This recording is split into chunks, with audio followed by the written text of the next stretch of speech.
yauma khalaqas samawati wal ard minha arba'atun hurum ila akhir ayat wa ba'du. Alhamdulillah, kita masih diberi nikmat hidup oleh Allah Subhanahu wa taala, di mana mahar termahal dari kehidupan ini adalah beribadah kepada Allah Subhanahu wa taala. Nah, maka kita tidak bisa menghitung sudah berapa nikmat Allah yang diberikan kepada kita. Itu saking banyaknya, sesuatu yang tidak bisa dihitung itu, karena memang semakin banyak, begitu banyaknya sesuatu yang diberikan oleh Allah kepada kita. Termasuk itu bagian dari bukti atas kebodohan kita sebagai hamba, yaitu tidak mampu menghitung nikmat dari Allah Subhanahu wa taala. Dan alhamdulillah kita berada di antara 4 bulan yang Allah sucikan, yang Allah tetapkan sebagai bulan yang haram, yaitu yang disucikan, sebagaimana Allah Subhanahu wa taala yaitu berfirman dalam surah At-Taubah, yaitu surah At-Taubah surah ke-9 ayat 36. A'udzubillahi minasyaitonir rajim. Inna 'iddatash syuhuri indallahi 12 syahran fi kitabillah, yaitu sesungguhnya bilangan bulan di sisi Allah itu ada 12. Hitungannya tertetapkan, yaitu ditetapkan dalam ketetapan Allah Subhanahu wa taala di waktu Allah Subhanahu wa taala menciptakan langit dan bumi ini. Nah, di antara yang 12 itu ada di dalamnya minha arba'atun hurum, ada 4 bulan yang suci. Nah, apa saja bulan yang suci itu? Sebagaimana kita pernah diajarkan oleh para guru kita, terdapat di dalam hadis sahih Al-Bukhari, di mana Nabi SAW dia bersabda, yaitu as-sanatu 12 syahran minha arba'atun hurum, yaitu Allah Subhanahu wa taala menetapkan ada 12 bulan, bilangannya 12 bulan, dan ada 4 bulan yang suci. Salasun mutawaliyat, 3 itu beruntutan, mutawaliyat itu mulai dari Dzulqa'dah, Dzulhijjah dan Muharram. Nah, itu ada 3. Dan kemudian yang keempat, yaitu di antara bulan yang keempat adalah Warajab, Mudhar alladhi baina Jumada wa Sya'ban, yaitu Rajab. Kalau katanya mbak kita Rajab. Setelah Rajab Ruwa Sawal Selo, besar kecil, ya besar itu ada kecil. Nah, 4 bulan ini adalah 4 bulan suci. Lah Ramadan mana? Apakah Ramadan bulan suci? Bukan. Ramadan bukan bulan suci. Tapi yang disucikan oleh Allah adalah 4 bulan itu. Ramadan di antara jantungnya bulan, rajanya dia 12 bulan itu Ramadan. Sedangkan raja dari hari adalah Jumat. Sedangkan rajanya dari 1 hari 24 jam itu adalah subuh. Maka siapa yang dikuasakan oleh Allah di 3 penguasaan itu, maka Allah akan menyukseskan keberkahan di dalam kegiatannya. Agenda tahunan tergantung dari keberhasilan kita di bulan Ramadan. Agenda mingguan yaitu tergantung kita bagaimana memanfaatkan hari Jumat. Entah itu Jumat legi, Jumat sama saja, penting Jumat. Dan kemudian siapa yang Allah kuasakan subuh, insya Allah program hariannya diberi keberkahan oleh Allah Subhanahu wa taala. Dan ini tidak terdapat pada orang yang ahlul kerinan wal jamaah. Ya, tidak dapat itu penguasaan itu, yaitu ahlul bangkong wal jamaah. Baik, mengenai apa yang kita bahas bahwa Muharram itu menguatkan. Muharram itu betul-betul menguatkan. Ini ditinjau dari 2 sisi. Yang pertama, kalau kita perhatikan di mana Muharram yang diingat oleh kaum muslimin adalah momentum hijrahnya Nabi SAW. Momentumnya, tapi Nabi tidak hijrah di bulan Muharram.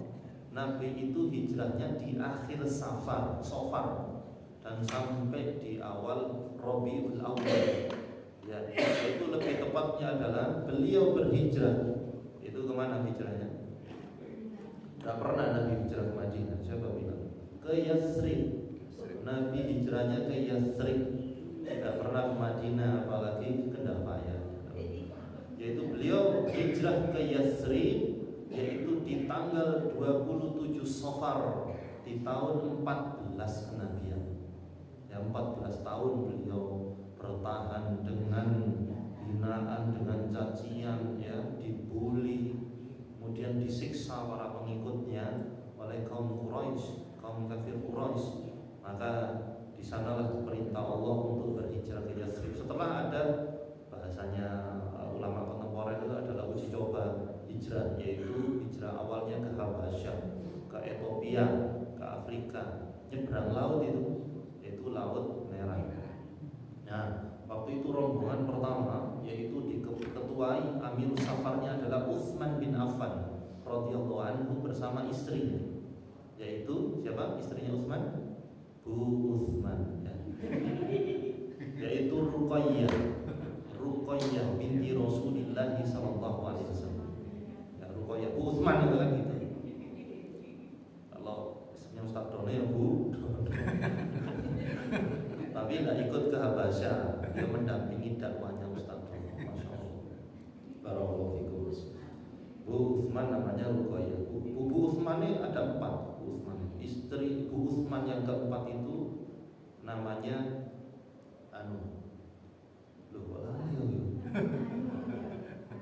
Utsman itu waktu itu umur 83 tahun, menikah dengan perempuan istri keempatnya itu umur 18 tahun.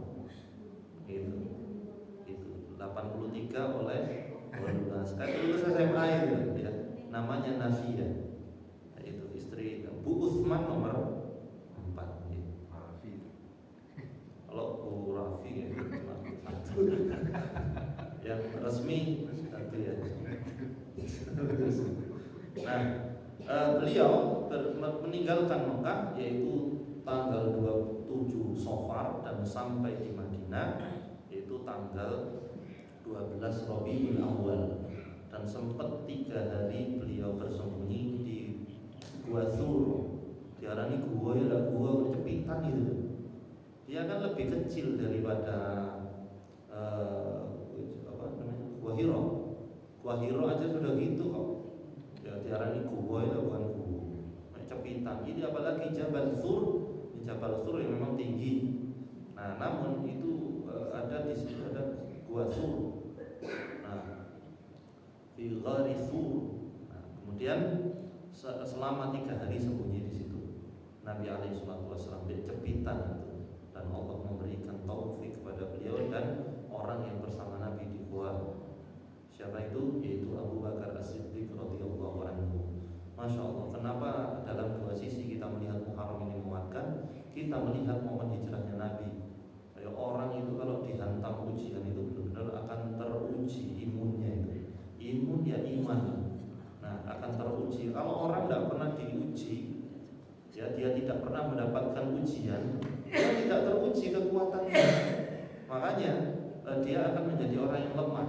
Bayangkan ada seorang yang dia tidak pernah kena hujan sekolah hujan tipes. Nah, kalau orang sudah sering kena hujan, bahkan ketika masih kecil hujan-hujanan, tidak sekedar hujan-hujanan, itu diparani talang yang mancur itu. Padahal di genteng-genteng itu kan ya banyak kucing seneng di situ. Nah, namun karena sudah terbiasa ya antibodi terbentuk. Nah, kayak apa ya? Kayak anak-anak zaman sekarang yang dikatakan jadi ini generasi stroberi. Kalau dilihat indah, cuma gampang cemen. Nah, namanya generasi stroberi. Ya karena yang teliti sosiolog di zaman ini. Mungkin kalau zaman jenengan ya Bapak Ibu, zaman itu neliti yang namanya paling generasi tak tahu.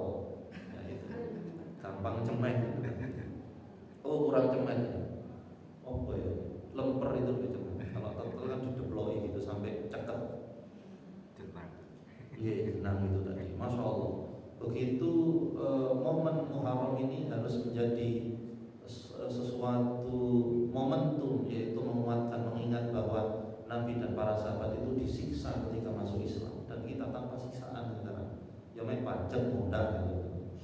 Tapi alhamdulillah kan di kulkas itu ndok yo akeh. Sawi sampai kuning-kuning alum begitu. Maka itu semua akan ditanya oleh Allah Subhanahu wa taala. Dan nikmat kita banyak. Paling sekarang ini masih ada daging kurban di kulkas. Ya banyak. Masih banyak. Maka itu nikmat dari Allah Subhanahu wa taala, tidak seperti zaman dulu. Bahkan Utsman bin Affan radhiyallahu anhu ketika terdengar oleh pamannya beliau masuk Islam, maka Utsman bin Affan itu dimasukkan ke digulung di dalam tikar itu Utsman bin Affan sampai ujung-ujung tikar itu diikat, setelah itu digantung, itu Utsman itu. Dan kemudian di bawahnya gantungan tikar yang di dalamnya ada Utsman itu dikasih api, ya ben anget.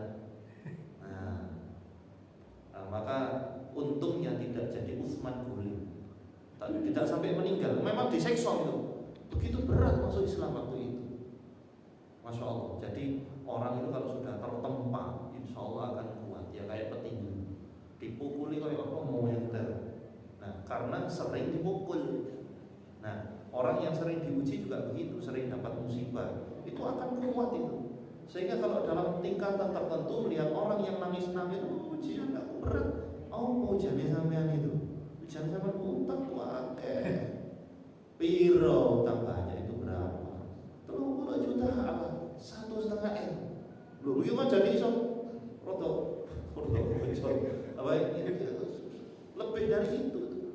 Nah, sehingga itu momen bagaimana Muharram adalah momentum untuk menguatkan keimanan. Dari sisi yang kedua adalah bahwa momentum Muharram adalah momentum ibadah. Sementara ibadah itu butuh kekuatan. Momentum di mana di dalamnya tidak boleh ada aniaya di dalamnya. Fala tadhlimu fihinna anfusakum. Maka Allah di sana mengatakan fala tadhlimu, jangan kau zalimi diri kalian sendiri. Maksudnya adalah jangan kau melakukan hal-hal zalim, yaitu berbuat dosa. Karena dosa itu pasti menzalimi diri sendiri. Syirik itu zalim. Makanya Allah mensifati kesyirikan juga sebagai kezaliman. Inna syirka la dzulmun adzim. Sesungguhnya kesyirikan itu adalah kezaliman yang paling besar. Yang paling besar, bukan akbar tapi azim, saking gede. Kalau akbar itu masih bisa direka ya. Ini jentik dengan jempol, lebih besar mana? Akbar hadanya. Nah, itu masih bisa, tapi azim itu saking enggak ukuran kezaliman itu. Kezaliman itu pasti akan melemahkan diri. Makanya di antara yang kita ketahui di dalamnya ada amalan penguat, itu pasti itu. Apalagi amalan penguat itu kalau bukan sebagaimana di dalam hadis riwayat Muslim, ya, bahwa Nabi bersabda afdhalus shiyami ba'da Ramadan syahrullahil muharram, yaitu puasa yang paling utama setelah Ramadan adalah puasa di bulannya Allah, syahrullah. Luar biasa. Syahrullah yaitu puasa di bulan Muharram. Nah, lebih tepatnya jantungnya itu di puasa Asyura, yaitu di hari ke-10. Lebih sempurna lagi dengan Tasu'ah di hari ke-9, yaitu ke-9, 9, 10. Insyaallah tanggal 9 ini jatuh besok ya, jauh ini. Ya ada beda. Tapi kalau kita mengikuti kalender global yang kemarin Prof. Haidar Nasir perwakilan Indonesia berkumpul dengan para ulama ya untuk menentukan kalender global, insya Allah jatuh besok, insya Allah. Nah, kemudian tanggal 10-nya jatuh di Sabtu. Bismillah, kalau Beijing mungkin jenengan sibuk ya, lagi kejar tayang. Mungkin tidak bisa ya Sabtunya, tapi kalau bisa alhamdulillah. Namun secara umum yaitu afdhalus shiyam ba'da Ramadan syahrullahil muharram, berarti juga puasa di bulan Muharram adalah puasa yang berbeda di selain bulan Muharram, kecuali Ramadan, puasa yang berbeda. Nah, Masya Allah. Kenapa ini menguatkan? Ini ceritanya. Ini ceritanya. Bahwa pernah kami ceramah di sini di momen Ramadan tahun kemarin yaitu kalau makanan ini adalah menguatkan fisik, tapi puasanya menguatkan ruh. Kalau ruh itu sudah kuat, fisik ikutin. Tapi kalau ruh ini lapar, ini maka yang ya, walaupun badannya gede akan loyo untuk ibadah, loyo menghadapi cobaan. Nah, maka jamaah barakallahu fikum, ya yang kita namakan sebagai penguat ya puasa ini, ya karena itu tadi orang semakin banyak makan, fisik ternutrisi tapi ruhnya lapar. Maka momen untuk menguatkan di Muharram ini adalah puasa. Nah, kemudian sebagian orang menjadikan momentum Muharram ini adalah momentum untuk muhasabah diri. Muhasabah diri diantaranya adalah bagaimana kalau kita melihat perjuangan Nabi Muhammad SAW, disiksa, dibully, diboikot, macam-macam itu. Maka betapa luar biasanya kekuatan batinnya beliau dan para sahabat. Tahan itu, dipukuli tahan seperti Bilal bin Rabah. Bahkan keluarga Yasir, yaitu sampai Nabi tidak bisa berbuat apa-apa kecuali doa dan menghibur. Isbir ya ahla Yasir, sabarlah wahai keluarga Yasir, sabar. Begitu penguatan dari Nabi. Karena Yasir juga dikepui, disiksa, sementara istrinya Yasir, siapa namanya? Yasir, Sumayyah. Bu Yasir namanya Sumayyah, itu disiksa sampai terpotong jadi dua gara-gara ditarik, dari dari sudut sini ditarik, dari sudut sini dan sampai terpotong, begitu. Itu disiksa begitu. Panjenengan tidak mungkin paling ditarik ya terapi kerak itu kan. Ya enak baru lekong. Ya, ini tidak terapi tapi disiksa. Isbir ya ahla Yasir, sabar keluarga Yasir. Nabi belum mendapatkan perintah untuk melawan karena pasukannya sedikit Mas ya. Nah, kemudian Ammar anaknya Yasir, Ammar bin Yasir, Ammar anaknya Pak Yasir tadi itu juga disiksa. Jenengnya Reno, sampai dipaksa, ayo akui bahwa kamu tidak beriman kepada Allah, akui kamu beriman kepada Lata dan Uzza. Terpaksa iya gitu. Namun di dalam hatinya dia menolak itu, sampailah kabar ini pada Nabi, dan Allah memaafkanmu wahai Ammar. Allah memaafkanmu, kamu terpaksa.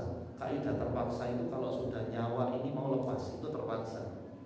Tidak ada orang yang mau pencit terpaksa. Bojoku soalnya ngidam. Enggak, masih ada. Kita mau dipencit itu bisa. Itu bukan terpaksa. Ya. Barakallahu fikum. Nah, teringatlah ada seseorang datang ke Ibnul Qayyim al-Jauziyah. Ini masih masalah penguat diri. Ya. Datanglah ada seorang laki-laki datang kepada Al-Imam Ibnul Qayyim al-Jauziyah. Yang di sana disebutkan yaitu fi rajulin ibtala bibaliyah. Ada seorang yang dapat ujian yang sangat berat. Mau curhat biasa. Kalau datang ke ulama mau curhat, ingin mendapatkan nasihat. Wa alima annaha inastamarat bihi afsadat alaihi dunyahu wa akhiratuhu. Yaitu ini saya ambil di salah satu kitabnya beliau, bahwa dia mengatakan wahai Al-Imam Ibnul Qayyim al-Jauziyah, bahwa saya dapat ujian yang semakin hari ujiannya tambah berat. Bahkan ujian saya afsadat alaihi dunya, sampai urusan duniaku itu sampai ikut-ikut rusak gara-gara ujian yang berat. Ya gara-gara ujian sampai gak doyan makan, sampai gak masuk kerja, sampai menyendiri, sampai gak mau diundang rapat Aisyah gak gelem, dijak pengajian gak gelem, dijak macam-macam gak gelem, kecuali dikabari gelem duwe miliar baru teko. Dia sampai urusan dunianya rusak, bahkan urusan akhiratnya rusak, mempengaruhi ibadah. Ini sudah jatuh. Kemudian jamaah barakallahu fikum, yaitu dia mengatakan waqad ijtahada fi daf'iha an nafsihi bi kulli tariq. Sampai dia itu sudah mencari banyak cara agar dia bisa bertahan dengan segala cara, fi kulli tariq. tapi benar-benar tidak bisa berpengaruh terhadap kekuatan dalam menghadapi ujian. Inna taraddada illa tawaqadan wasyiddatan. Sampai justru tambah berat, nyari solusi keliru, nyari solusi lagi keliru, ketemu dukun, dipalak lagi. Subhanallah, sampai dia mengatakan fimal hilah fi daf'iha, bagaimana ini caranya untuk bisa kuat menahan ujian ini. Setelah itu dijawablah oleh Imam Ibnu Qayyim, bukan dengan jawaban dari lisan, tapi jawabannya pakai tulisan. Bapak Ibu, ada orang curhat, dijawab pakai tulisan jadi hitam. Nama kitabnya Ad-Da' wad-Dawa. Itu sampai jadi tebel itu. Nah, dijawabnya begini. Pertama, disebutlah nama Allah Subhanahu wa taala. Bismillahirrahmanirrahim. Kata-kata Bismillahirrahmanirrahim, di situ ada Bismillah, di mana akan ada keberkahan kalau semuanya disebut nama Allah. Kegiatan yang baik dimulai dengan nama Allah akan jadi berkah, kecuali kegiatan maksiat, maka akan dia mendapatkan dosa. Kata-kata Bismillahirrahmanirrahim yaitu kata-kata yang wajar, apalagi para ulama dalam membuat karya pasti dimulai dari Bismillahirrahmanirrahim. Ketahuilah bahwa Bismillahirrahmanirrahim ada di dalam Al-Fatihah, di mana kalau kita pahami inti dari semua isi Al-Quran itu ada di Al-Fatihah. Ayat pertama sampai ayat ke-7 itu inti semuanya ada di dalam Al-Quran. Nah, sementara inti dari Al-Fatihah itu ada di ayat pertama, yaitu Bismillahirrahmanirrahim, yaitu dengan nama Allah yang Maha Pengasih, Maha Penyayang. Sehingga walaupun ketemu sesuatu yang seolah-olah menyiksa dia, maka dia mengatakan bahwa ini dari Allah, Bismillah, dengan nama Allah, dan ini atas kasih sayang Allah. Maka Allah memberikan dia ujian karena Allah sayang pada dia. Kalau tidak sayang tidak direken, coba syirik bahan begini tidak direken. Tapi selama diberi ujian maka Allah sayang pada kita. Inti dari Bismillahirrahmanirrahim ada di dalam Bismillahnya. Maka semua inti dari Bismillah, ayat pertamanya adalah di Bismillahnya. Kalau di dalam tafsir tasawuf, ya walaupun saya tidak pakai ini, maka inti dari Bismillah itu ada di huruf ba-nya. Itu ada pakai filosofi yang lain. Nah, setelah dijawab dengan Bismillahirrahmanirrahim, yang kedua Al-Imam Ibnu Qayyim Al-Jauziyah menyampaikan kepada orang yang merasa ujiannya paling berat ini. Nah, kan ada tuh orang yang dapat ujian sampai dia merusak dunianya, sebagaimana kita katakan tadi. Kalau tanya seberat apa ujianmu, pokoknya tidak ada ujian paling berat sak blimbing kecuali saya. Nah, itu merasa orang yang paling berat ujiannya sak blimbing. Ya kalau dia merasa ujian paling berat blimbing, ganti kecamatan, pindah ke warung, mungkin dia di urutan ketiga karena ada yang lebih berat daripada dia. Ya katanya contohnya utang untuk 30 juta ya. Pasti mungkin dicari lagi di warung, insya Allah ada yang 100 juta. Dia jadi urutan kesekian. Nah, namun jamaah barakallahu fikum diajarkan oleh Imam Ibnu Qayyim, yaitu di poin 2 adalah zikir, yaitu zikir la haula wala quwwata illa billahil aliyyil azim. Belum dijawab apa-apa tapi diajari zikir la haula wala quwwata illa billahil aliyyil azim. Kenapa sih orang itu merasa tidak kuat menahan ujian? Simulasinya ini, ya. Kalau menurut saya tadi yang ngangkat ini sendirian ya, panjenengan ya. Ya. Tapi coba kalau kita nyuruh anak kecil yang umur ya kira-kira 6 tahun, 5 tahun, tidak kuat ini ngangkat ini. Tidak akan kuat. Kecuali dikumpulkan anak 5 tahun tadi, anak 50 tahun, anak 5 tahun tadi, celuk di konco 14 kan, kau mengangkat ini, yuk gampang, bikin tok ngeten, 14 anak. Maka kita lihat penjelasan para ulama tentang zikir la haula wala quwata. Tidak ada daya dan kekuatan wala quwwat illa billah, kecuali kekuatan itu datangnya dari Allah Subhanahu wa taala. Billah. Kalau kita kembalikan ke Bismillah tadi, Bismillah, yaitu bi dengan nama Allah, billah, illa billah, itu Itu dihubungkan oleh Imam Ibnu Qayyim al-Jauziyah. Oh, orang merasa usianya berat itu karena dia nyonggo dewe, disonggo. Kalau dia ada sebuah beban yang dia angkat dengan sendirian, ya jelas tidak kuat, mengandalkan kekuatannya sendiri. Terus gimana caranya? Oh, celuk-celuk kancane, tutum masalah, ya tidak tutum masalah gitu.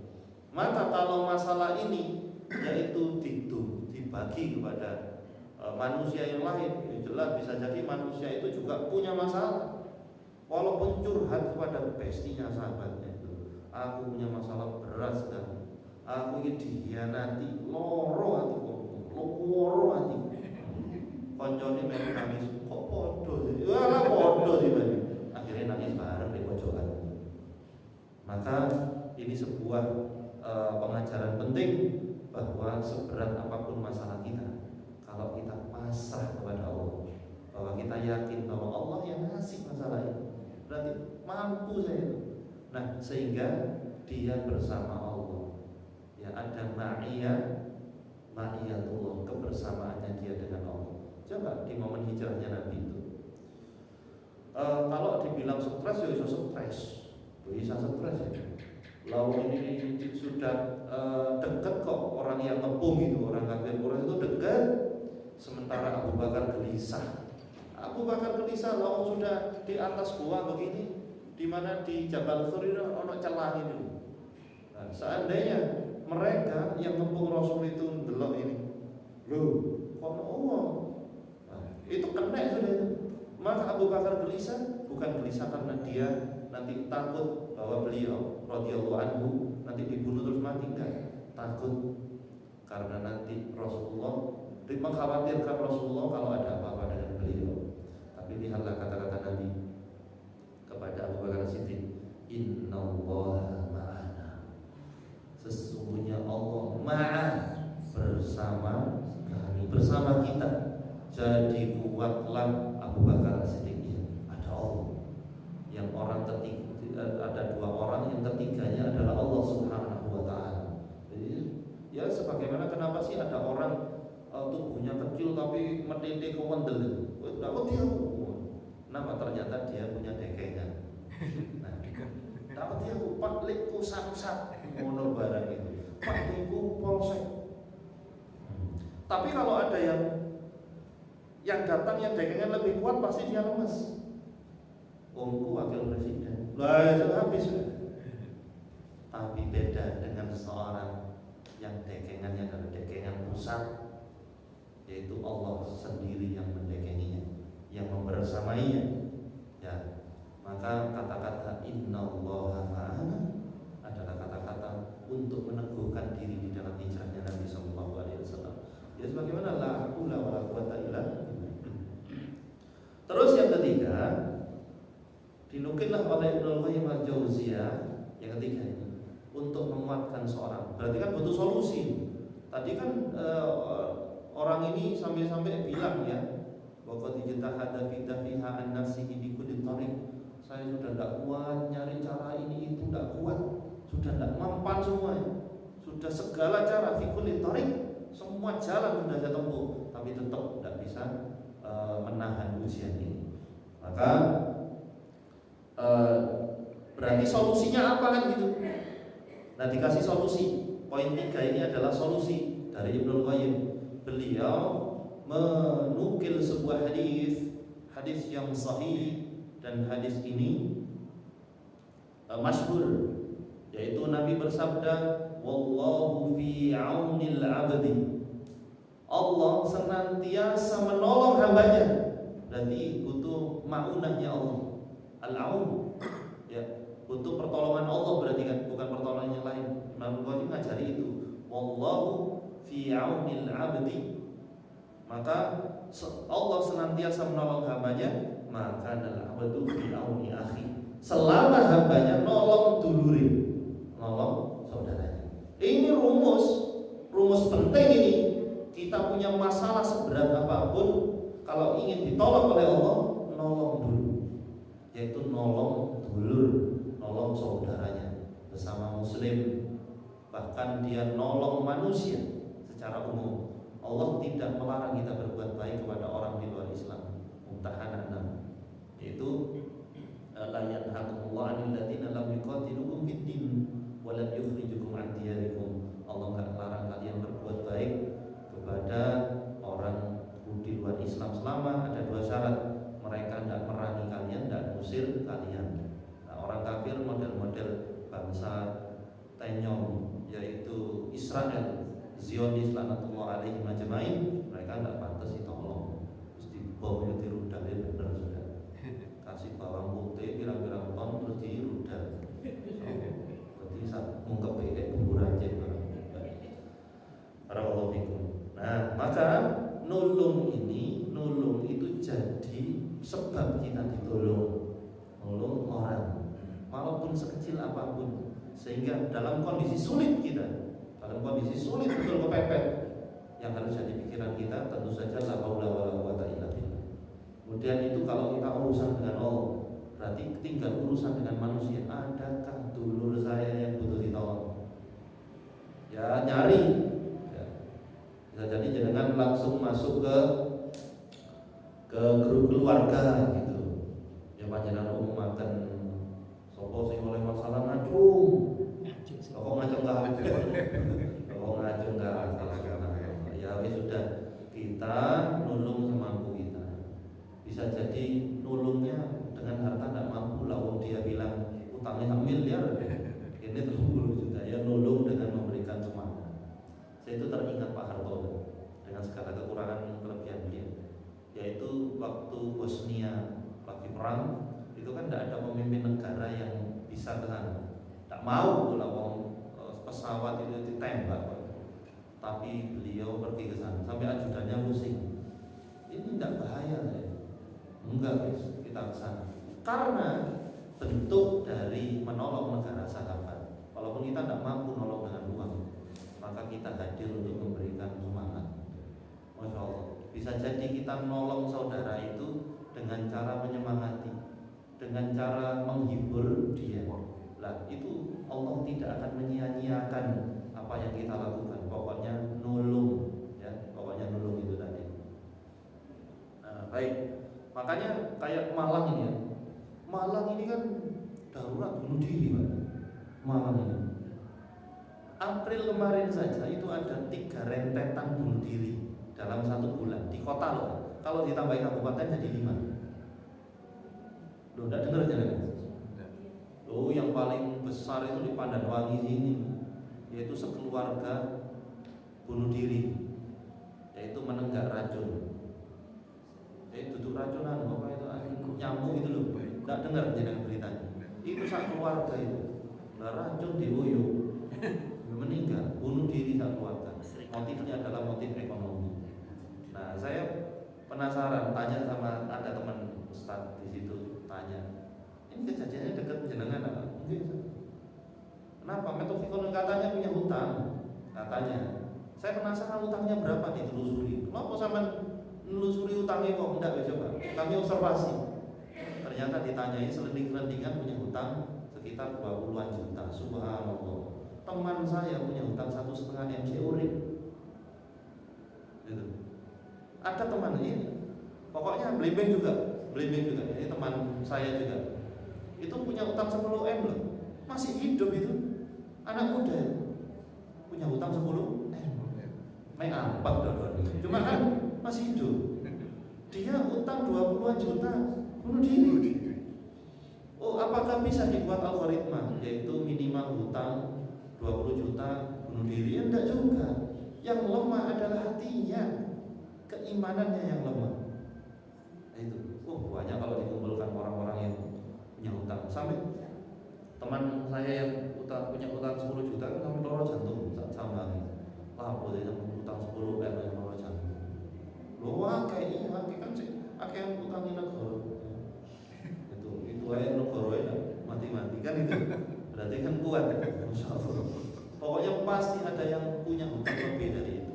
Tapi serius, kami pernah ketemu orang yang tidak bisa tidur 2 minggu, benar-benar insomnia 2 minggu.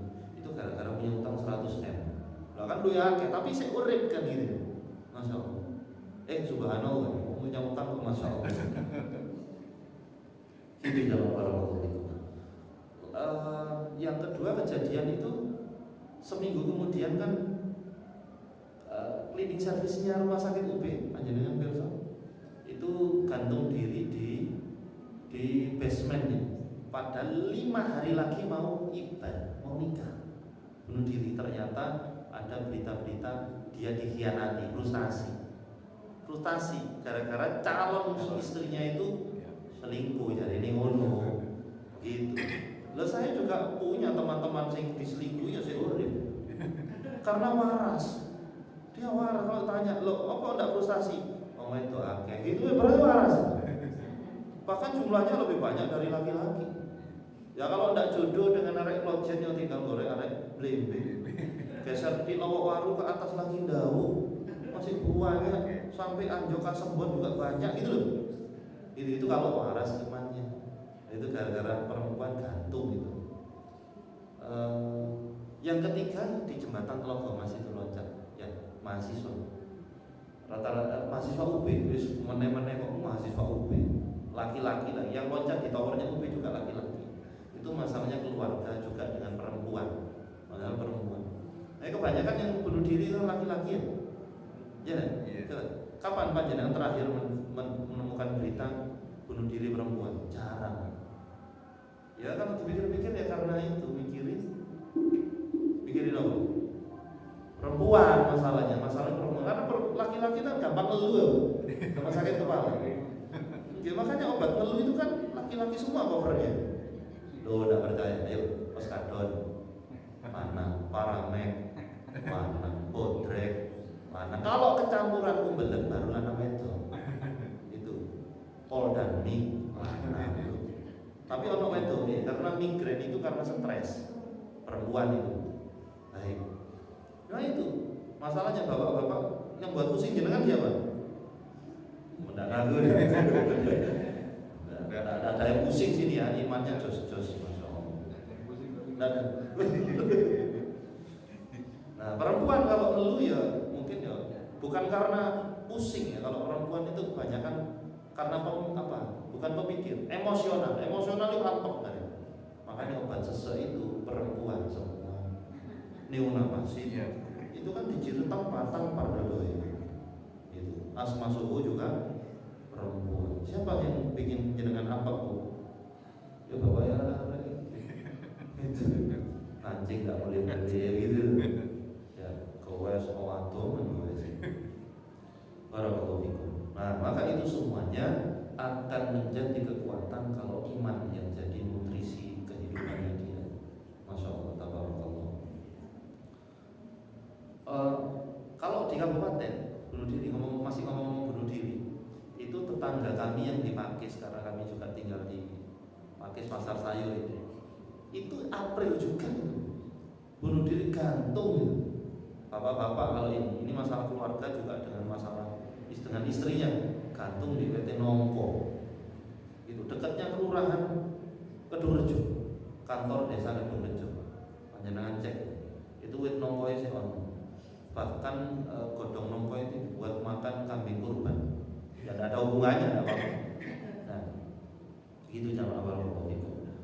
Nah, pokoknya kalau kita sering nolong saudara, insya Allah saat kita butuh pertolongan Allah sudah melihat tabungan kita itu tadi. Sering nolong, dimudahkan itu. Nah, maka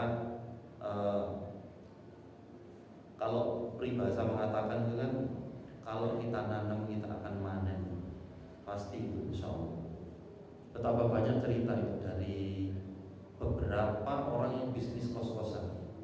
Saya itu kalau sama anak kos tak anggap anak diri, tak tolong ngomong macam-macam, makan juga gitu, tak tolong. Maka dia mendapati anaknya di luar kota juga ditolong. Beberapa itu ibu kos sering cerita ke saya karena menganggap bahwa anak kosnya harus pokoknya dibantu, ditolong. Nah itu jadi tabungan kita. Baik, setelah itu Imam Ibnu Qayyim al-Jauziyah rahimahullah, beliau menukil sebuah hadis. Kenapa seseorang itu belum menemukan solusi? Beliau malah menukil hadis yaitu di dalam Sahih Al-Bukhari, sabata fi sahih al-Bukhari min hadits Abi Hurairah radhiyallahu anhu. Ini dari hadis Abu Hurairah radhiyallahu anhu, annahu qala, sesungguhnya Nabi SAW dia bersabda, ma anzalallahu da'an wa anzala lahu syifaan. Tidaklah Allah itu nurunkan penyakit kecuali bersama dengan obatnya. Jadi tidak begini tuh. Penyakit turunkan oleh Allah terus obatnya digenggam sih. Enggak, itu bersama itu. Bersama-sama. Kemudian kalau pertanyaannya, lah terus kok ada orang yang tidak sembuh sakitnya, belum sembuh, bahkan sampai mati kemudian dia belum sembuh, atau kemudian masalah yang tidak kunjung selesai, solusinya tidak nemu-nemu, buntu, maka dijawab oleh Ibnu Qayyim, yaitu wa fi sahihil Muslim min hadis Jabir bin Abdullah, yaitu ada di dalam Sahih Muslim hadis Jabir bin Abdullah radhiyallahu anhu yang mengatakan qala Rasulullah sallallahu alaihi wasallam, Rasulullah SAW beliau bersabda, annahu qala likulli da'in dawa, semua penyakit ada obatnya. Semua penyakit ada obatnya. Kapan bisa sembuh? Fa idza usiba dawa'u da' bara'a bi idznillah ta'ala. Kalau sudah penyakit ketemu dengan obatnya, berarti dia sembuh dengan izin Allah. Sebabnya adalah dia ketemu dengan obat. Maka orang yang tidak kunjung ketemu solusinya, dia tidak kunjung selesai masalahnya karena belum ketemu dengan solusi.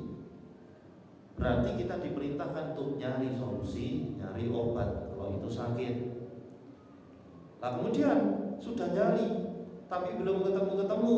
Ini dia jawabannya di dalam Musnad Ahmad, dalam hadis yang sahih dari hadis Usama bin Syarif radhiyallahu anhu, bahwa Nabi bersabda, innallaha lam yunzil da'an illa anzala lahu syifaan.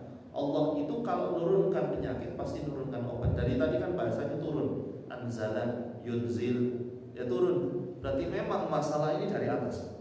Allah yang nurunkan itu, mau dipilihkan kepada kita sesuai dengan kemampuan iman kita, kadar iman kita. Tidak mungkin ketukar itu. Kenapa kok masalah saya tidak ketukar karena jenengan? Karena panjenengan imannya semua ini sundul langit, ya sampai ke langit. Makanya masalahnya antep karena iman jenengan lebih tinggi, begitu. Maka kalau dia tidak belum menemukan solusinya, ini dia kata Nabi dalam hadis ini, alimahu man alimahu, jahilahu man jahilahu. Yang Allah kasih tahu dia tahu, yang dia jahil dia jahil, maka tidak tahu solusinya. Berarti ada dua faedah besar kalau orang dapat musibah, dapat ujian. Yang pertama nyari tahu, berarti nyari tahu dengan ilmu. Wong alimahu man alimahu, alima ya'lam itu orang yang tahu seorang yang alim.